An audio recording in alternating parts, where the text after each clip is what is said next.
अस्सलाम वालेकुम। जियो न्यूज़ के साथ मैं हूं रज़ा ज़ैदी। बुलेटिन में सबसे पहले आपको खबर दें, इमरान खान ने अब नए army chief general Asim Munir से उम्मीदें लगा ली हैं। कहा है कि नई रजीम को खुदा का वास्ता है कि मुल्क का सोचें, कौम और फ़ौज अलग अलग नहीं इकट्ठे चलते हैं। जनरल आसिम मुनीर की बड़ी तारीफ़ें सुनी हैं। उम्मीद करते हैं कि जनरल आसिम मुनीर अमर बिल मारूफ पर चलेंगे। मुल्क में बड़े चोर को छोड़ दिया जाता है, छोटे चोर को सज़ा दी जाती है। कौमी सलामती के इदारे देखें कि मुल्क के साथ क्या हो रहा है। इमरान खान ने साबिक army chief general Qamar Javed Bajwa पर नया इल्ज़ाम लगा दिया। कहा कि जनरल बाजवा के दौर में तहरीक इंसाफ से खुली दुश्मनी की गई। सारे मुल्क को पता है कि जनरल बाजवा ने नून लीग और पीपल्स पार्टी को NRO दिया। बहरान से निकलने का वाहिद रास्ता इलेक्शन है। इसी महीने तैयारी करके असम्बलियों से निकल जाएंगे।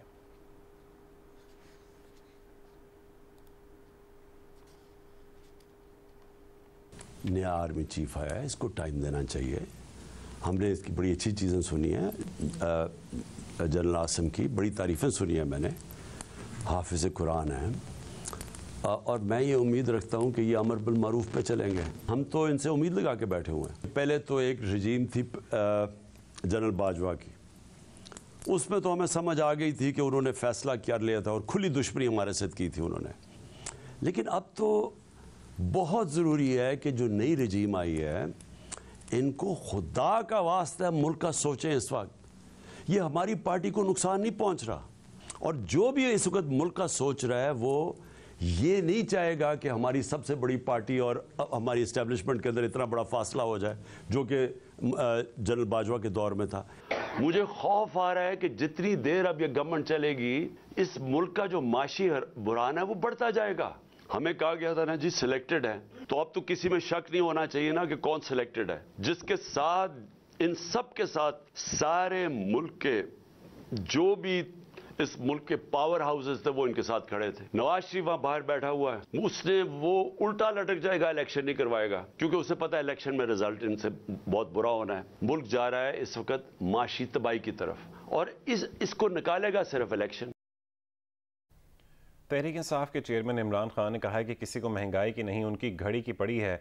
उन्होंने अपनी घड़ी बेची, उसमें शोर मच गया। उनकी ज़ाती घड़ी है, बेचें या जो दिल चाहे करें।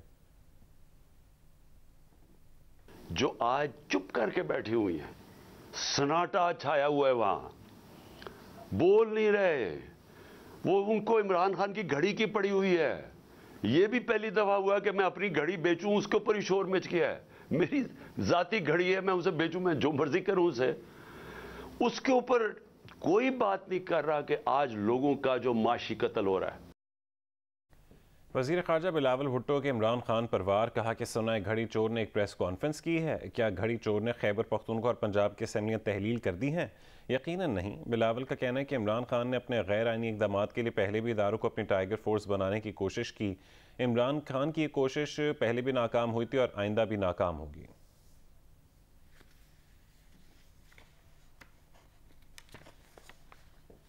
वज़ीर इत्तलात मरीम औरंगज़ेब ने कहा है कि जो इल्ज़ाम नवाज शरीफ और शहबाज शरीफ पर लगाया, उन सब का मुजरिम इमरान खान खुद निकला। नवाज शरीफ महंगाई कम कर रहे थे, रोज़गार ला रहे थे, CPEC ला रहे थे। नवाज शरीफ काम कर रहे थे और इमरान खान अंपायर की उंगली का इंतज़ार कर रहे थे। रावलपिंडी में मुस्लिम लीग नून के वर्कर्स कन्वेंशन से खिताब करते हुए मरीम औरंगज़ेब का कहना था कि नवाज शरीफ ने हज़ारों किलोमीटर मोटरवेज़ बनाई, इमरान खान 1 किलोमीटर सड़क दिखा दें। नवाज शरीफ ने मुल्क को दहशत गर्दी और दहशत गर्दों से निजात दिलाई, इमरान खान मुल्क में दहशत गर्दी वापस ले आए। मरीम औरंगज़ेब ने कहा है कि बुशरा बीबी कहती हैं कि खान साहब की कुछ घड़ियां हैं, बेच दें। बुशरा बीबी खान साहब की नहीं, तोशा खाने की घड़ियां थीं जो आपने बेच डाली।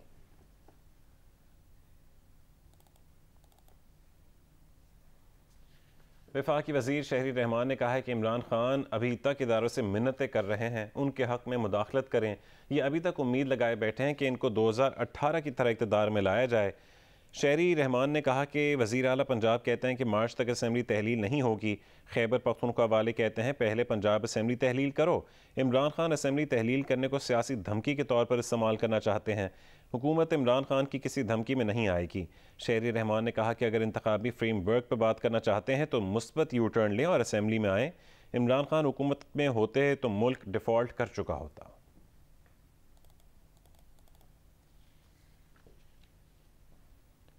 अफगान बॉर्डर फोर्सेस ने चमन में शहरी आबादी पर भारी हथियारों से बिलाश्ताल फायरिंग की। अफगान बॉर्डर फोर्सेस की फायरिंग से 6 शहरी शहीद और 17 जख्मी हो गए। ISPR के मुताबिक पाकिस्तानी सरहदी दस्तों ने जहरीत का मौसर जवाब दिया। पाकिस्तानी सरहदी फोर्सेस ने इलाके में मासूम शहरियों को निशाना बनाने से गुरेज किया। ISPR का मजीद कहना है कि पाकिस्तान ने काबुल में अफगान हुक्काम से भी रबता किया और मुस्तकबिल में इस तरह के वाक़यात रोकने के लिए सख्त इक़दामात का मुतालबा किया है।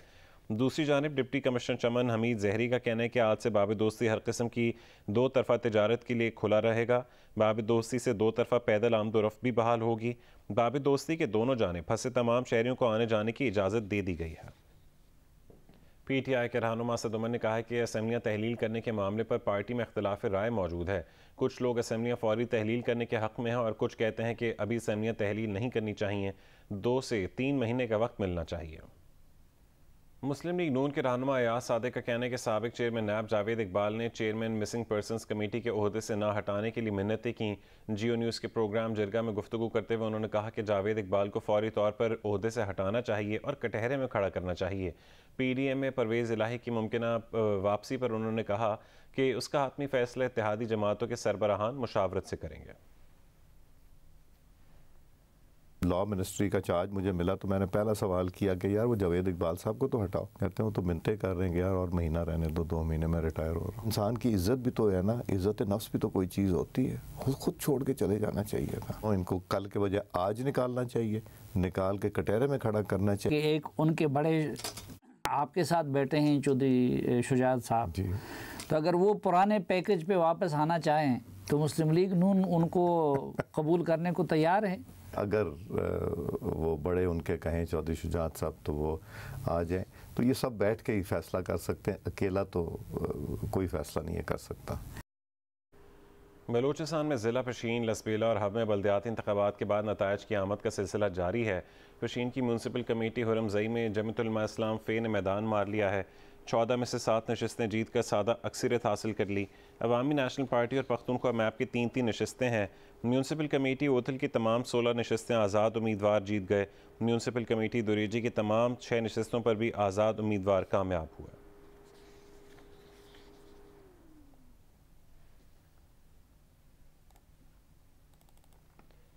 वफाकी वज़ीर और चौधरी शुजात हुसैन के साहबजादे चौधरी सालिक हुसैन ने कहा है कि सुप्रीम कोर्ट को जल्द फैसला करना होगा कि अरकान असम्बली पार्टी क़यादत के फैसले के पाबंद हैं या पार्लिमानी लीडर के। उन्होंने कहा कि फैसला पंजाब असम्बली की तहलील से कबल होना ज़रूरी है। सुप्रीम कोर्ट के फैसले से कबल पंजाब असम्बली तहलील हुई तो नया सियासी और आइनी बहरान पैदा होगा। सालिक हुसैन ने कहा कि चौधरी ख़ानदान मुत्तहद था मगर उसमें मुनिस इलाही ने दरार डाली। मुनिस इलाही ने इक़्तिदार के लिए चौधरी ख़ानदान को तकसीम किया। मुनिस इलाही जब चाहें राबता कर सकते हैं, उन्हें कोई मसला नहीं है।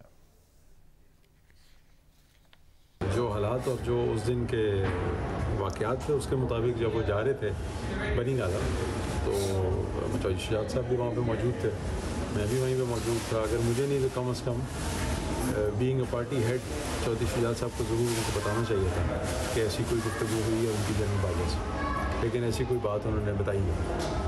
अच्छा, जो जिस दिन उन्होंने बनीगाला की तरफ ट्रैवल किया था उस दिन जो सारे मामला तय हो चुके थे, सब चीज़ें सेटल हो चुकी थी, फिर हुआ क्या कि वो अचानक उठकर बनीगाला चले गए? वो कह रहे थे कि जी हमें वहाँ से MS की कॉल आई है और क्योंकि मिलिट्री सेक्रेटरी जी, और क्योंकि मैं वफाकी वज़ीर हूँ खान साहब की कैबिनेट में, तो लिहाजा अगर प्राइम मिनिस्टर साहब बुलाएं तो हमें ज़रूर जाना चाहिए। और परवेज़ इलाही साहब का भी ये मौक़िफ़ था कि हम सिर्फ बात सुन के आएँगे और आगे आपसे मशवरा करेंगे, जो बात एक रात पहले फाइनल हो गई है वही फाइनल है, यही चौधरी शुजात साहब ने उनको कहा। और परवेज़ इलाही साहब के कहने पे ही ये सारा कुछ डन हुआ था। अब यहाँ तो उन्होंने पहले से ही सोचा हुआ था कि जी हम दोनों तरफ अपने घोड़े दौड़ाएंगे और अगर खान साहब मान गए तो फिर उस तरफ चले जाएंगे, लेकिन हमें इस चीज़ का या शुजात साहब को या पार्टी के बाकी लोगों को इस चीज़ के रूप में नहीं लिया हुआ था। इसमें मेन चीज़ ये थी कमिटमेंट की बात। देखिए, इसमें सिर्फ 2 जमातें पीपल्स पार्टी या PMLN नहीं थी। मुझे अभी भी याद है हमारे घर के ऊपर MKM वाले भी आए, बाप वाले भी आए, दीगर जो आज़ाद असलम मुतानी साहब थे वो भी मौजूद थे। उन सब से आप पूछें, वो सब हैरान है क्योंकि उन सबको ये बार बार कहा जाता था कि आप PMLN के ऊपर प्रेशर डालें कि वो परवेज़ इलाही साहब को नॉमिनेट करें। मौलाना फजलुर रहमान साहब हैं, सब ने ये यकजा कोशिश की कि PDM के कैंडिडेट परवेज़ इलाही साहब हों, और जब उसमें कामयाबी मिल गई तो इमरान खान साहब ने 3 लोगों को भिजवाया मेरे ख्याल में चेक करने के लिए, कि भाई कमिटमेंट इनकी पक्की हो गई है या नहीं। जो दोपहर को आए और उसके 2 घंटों के बाद बनी गाला से इन्विटेशन आ गया। तो मुझे तो यही लगता है कि जी अगर PDM कभी इनको ऑफ़र ना करती वज़ीर साहब को, तो खान साहब ने भी कभी इनको ऑफ़र नहीं करनी। बरतानवी अखबार डेली मेल ने शहबाज शरीफ के खिलाफ मुतनाज़ खबर की अशात पर माफ़ी प्रिंट एडिशन में भी शाया कर दी है। अखबार ने 18 सफ़हात पर मुश्तमिल तयशुदा मुआहदे के तहत माफ़ी को सफ़ा नंबर 2 पर शाया किया है। अखबार ने डेविड रोस की मुतनाज़ खबर तकरीबन आखिरी सफ़हात पर शाया की थी। मेल ऑन संडे ने वजाहत की है कि बरतानिया के एडिटर्स कोड ऑफ प्रैक्टिस के तहत के पाबंद हैं। गलती का एहसास होते ही जल्द अज जल्द तस्हीह की जाती है। अदालत में ग्रुप ने वादा किया था कि वह माफ़ी प्रिंट एडिशन में भी शाया करेगा। मेल ऑन संडे ने 14 जुलाई 2019 को शहबाज शरीफ और उनके दामाद के खिलाफ बेबुनियाद खबर शाया की थी। शहबाज शरीफ और उनके दामाद पर ज़लज़ला ज़दगान की इमदादी रकम में खुद बुर्द के इल्ज़ामात लगाए थे। अखबार ने जुमेरात को शहबाज शरीफ और उनके दामाद से माफ़ी मांगी थी। इसी बारे में मज़ीद तफसील बताएंगे लंदन से नुमाइंदा जियो न्यूज़ मुर्तज़ा अली शाह। बरतानवी अखबार डेली मेल ने अपने ऑनलाइन एडिशन के बाद आज संडे को छपने वाले मेल ऑन संडे का जो प्रिंट एडिशन है उसमें उन्होंने तकरीबन 1 मिलियन जो आज अखबार प्रिंट हुआ है मेल ऑन संडे का, उसमें उन्होंने वज़ीर-ए-आज़म पाकिस्तान शहबाज शरीफ से जो माफ़ी है वो सफ़ा नंबर 2 पर छापी है। मेल ऑन संडे का जो आज का जो अखबार है जिसको बरतानिया का जो ऑडिट ब्यूरो ऑफ सर्कुलेशन है उसके मुताबिक तकरीबन 7 लाख जो उसको वो प्रिंट होता है, लेकिन मेल ऑन संडे का दावा ये है कि ये तकरीबन 1.2 मिलियन यानी 1 मिलियन से ज़्यादा ये अखबार वो प्रिंट करते हैं। इस तरह ये बरतानिया का सबसे ज़्यादा सर्कुलेट होने वाला अखबार है और ये 1 मिलियन से ज़्यादा जो आज अखबार छपा है पूरे बरतानिया में इस वक्त।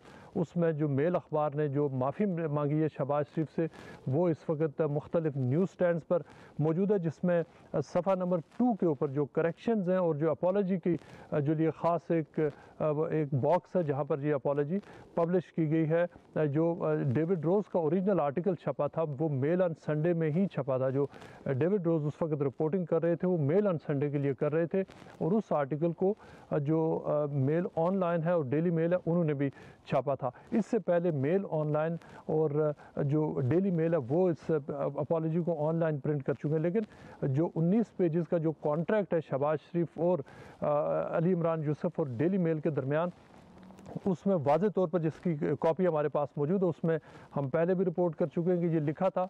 डेली मेल के वकला ने ये कंफर्म किया था कि वो सबसे पहले वो अपने ऑनलाइन एडिशन में माफ़ी मांगेंगे और उसके बाद जो नेक्स्ट अवेलेबल संडे होगा उसमें जब अखबार छपेगा वो उसमें बाकायदा तौर पर प्रोमिनेंटली वाज़े तौर पर माफ़ीनामा छापेंगे, जो कि आज मेल ऑन संडे ने जो माफ़ीनामा है शहबाज शरीफ से डिपार्टमेंट फॉर इंटरनेशनल डेवलपमेंट के फ़ंड्स के खुर्द बुर्द के हवाले से वो माफ़ीनामा उन्होंने प्रोमिनेंटली छापा है। डेली मेल ने जो एक कॉन्ट्रैक्ट किया हुआ है शहबाज शरीफ के वकला से, जिसके तहत उन्होंने गूगल के साथ एक कोर्ट ऑर्डर के ज़रिए पूरी दुनिया से डेविड रोज़ के आर्टिकल की जितनी रिपब्लिकेशंस थी और जो मुख्तलिफ वेबसाइट्स हैं उसको लिफ्ट किया है, उन सब जगहों से भी गूगल ने उसको रिमूव कर दिया। उसके साथ साथ मायदे में ये भी शामिल है कि अगर डेविड रोज़ का वो वाला आर्टिकल किसी वेबसाइट पर पूरी दुनिया में कहीं भी अगर वो पब्लिश होता है तो ये जो डेली मेल अखबार की एसोसिएटेड न्यूज़पेपर्स लिमिटेड जो डेली मेल की और मेल ऑन संडे और मेल ऑनलाइन की पेरेंट कंपनी है, ये उनकी ज़िम्मेदारी है कि वो पूरी दुनिया से डेविड रोज़ के उस आर्टिकल को रिमूव करवाएंगे। पाकिस्तान पीपल्स पार्टी के चेयरमैन और वज़ीर ख़ारजा बिलावल भुट्टो ज़रदारी ने ANP के रहनुमा एमिल वली ख़ान को धमकियों की शदीद मज़म्मत करते हुए उन्हें हर मुमकिन ताउन की यकीन दहानी करवाई है। एक बयान में पीपल्स पार्टी के चेयरमैन ने कहा है कि ANP के रहनुमा को धमकी आमेज़ टेलीफोन कॉल्स दहशत गर्दी है। दहशत गर्दों को किसी भी जमहूरी सियासी रहनुमा, कारकुन या आम आदमी को नुकसान पहुँचाने की इजाज़त नहीं दी जाएगी। बिलावल भुट्टो ज़रदारी ने कहा है कि हुकूमत समेत पूरी कौम दहशत गर्दी के ख़िलाफ़ अपने दो टोक मौक़िफ़ के हवाले से एक पेज पर है। उन्होंने मुतालिका हुकाम पर जोर दिया कि वह इस मामले में मुलव्वस मुल्ज़िमान को कानून की गिरफ्त में लाएं और एमिल वली ख़ान की सिक्योरिटी को यकीनी बनाएं। सऊदी अरब के शहर जद्दा, मक्का मुकर्रमा और ताइफ के मुतादिद इलाकों में गरज चमक के साथ मूसलाधार बारिश हुई। शाहराएँ और सहराई वादियाँ ज़ेर आब आ गईं। बारिश के बाद मक्का मुकर्रमा, ताइफ और जद्दा में आज स्कूल्स बंद रहेंगे। महकमा मौसमियात ने आज सुबह 10 बजे तक बारिश की पेशगोई कर रखी है। रुस्तम में लाहौर का टाइटल तैयब रज़ा आवान ने जीत लिया है। दंगल में तैयब ने सिर्फ 7 मिनट में अपने हरीफ हीरा बलोच को पिछाड़ के रख दिया। शायकीन लंबी कुश्ती और ज़ोरदार दाव पेश देखने से महरूम रहे। रुस्म लाहौर दंगल निश्चित स्पोर्ट्स कम्प्लेक्स में साइकिलिंग के लिए मुख्तस मैदान में हुआ। पहले बच्चों और बड़ों की नुमाइशी कुश्तियाँ हुई।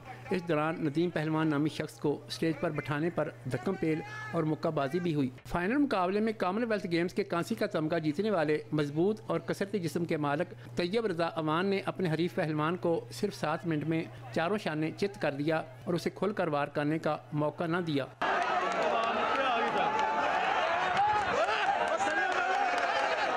फातिह पहलवान का कहना था कि अब वो बड़े मुकाबलों में शिरकत करना चाहता है। इंशाल्लाह ताला नेक्स्ट इवेंट रुस्म पाकिस्तान का आ रहा है और इसके साथ साथ इंटरनेशनल सतह पर भी पाकिस्तान का नाम रोशन करेंगे और इस खेल को मजीद आगे लेकर जाएंगे। पाकिस्तान रेसलिंग फेडरेशन के सीनियर नायब सदर चौधरी अरशद सत्तार और मोहम्मद अब्बास उर्फ बाबा गुल्ला पहलवान ने तैयब रजा अवान को 1 लाख रुपए नकद और गुर्ज दिया।